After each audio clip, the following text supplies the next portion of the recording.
छोटे मन से कोई बड़ा नहीं होता और टूटे मन से कोई खड़ा नहीं होता। उस संकल्प को लेकर के हम लोग प्रधानमंत्री मोदी जी के नेतृत्व में विगत 8 वर्ष के अंदर बदलते हुए भारत की इस तस्वीर को देख रहे हैं।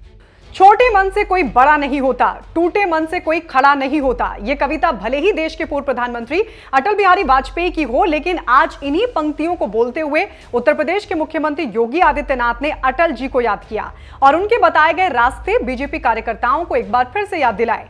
असल में योगी आदित्यनाथ लखनऊ के Atal Bihari Vajpayee scientific convention centre में मौजूद थे। मौका था बीजेपी की 1 दिवसीय प्रदेश कार्य समिति की बैठक का, जहां पूर्व प्रधानमंत्री अटल बिहारी वाजपेयी को याद करते हुए योगी आदित्यनाथ ने कहा कि छोटे मन से कोई बड़ा नहीं होता और टूटे मन से कोई खड़ा नहीं होता।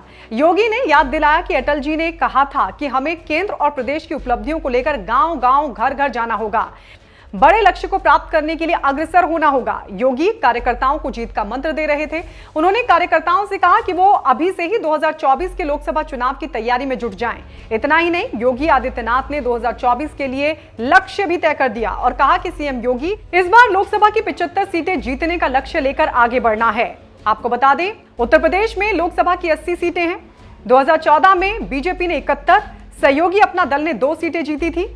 2019 के चुनाव में बीजेपी ने 62, सहयोगी अपना दल ने 2 सीटें जीती।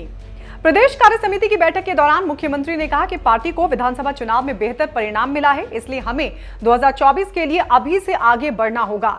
ईद के दौरान धार्मिक स्थलों से लाउडस्पीकर उतारे जाने और सड़कों पर नमाज न होने का भी सीएम योगी ने जिक्र किया और मुख्यमंत्री योगी आदित्यनाथ ने कहा, यह पहली बार हुआ कि सड़कों पर नमाज नहीं होगी। तो वहीं योगी आदित्यनाथ ने काशी की भी बात की और कहा, अयोध्या में श्री राम मंदिर निर्माण की शुरुआत के बाद काशी ने जो अंगड़ाई ली है वो हम सबके सामने है। काशी विश्वनाथ धाम का उद्घाटन होने के बाद प्रतिदिन 1 लाख श्रद्धालु बाबा के दर्शन के लिए काशी जा रहे हैं। काशी प्रधानमंत्री के विजन के अनुरूप अपने नाम को सार्थक कर रहा है। मथुरा, वृंदावन, विंध्यवासिनी धाम, नैमिष धाम सभी तीर्थ एक बार फिर से नई अंगड़ाई लेते हुए दिखाई दे रहे हैं। हम सबको एक बार फिर आगे बढ़ना होगा। तो वहीं इस कार्य समिति में जहां योगी आदित्यनाथ ने कई मुद्दों का जिक्र किया, तो उन्हीं के लिए किए गए राज्य सरकार और केंद्र सरकार के प्रयासों और उन प्रयासों से मिले बेहतर परिणामों से भी कार्यकर्ताओं को रूबरू करवाकर एक तरह से उनमें जान फूंकने का योगी आदित्यनाथ ने काम किया। अभी से लोकसभा चुनाव की तैयारी में जुट जाएं। इसके अलावा योगी आदित्यनाथ ने पीएम मोदी को भी शुभकामनाएं दी। असल में 30 मई को मोदी के नेतृत्व में केंद्र में बीजेपी की सरकार को 8 साल पूरे होने जा रहे हैं, जिस पर योगी आदित्यनाथ ने मोदी सरकार को बधाई दी है।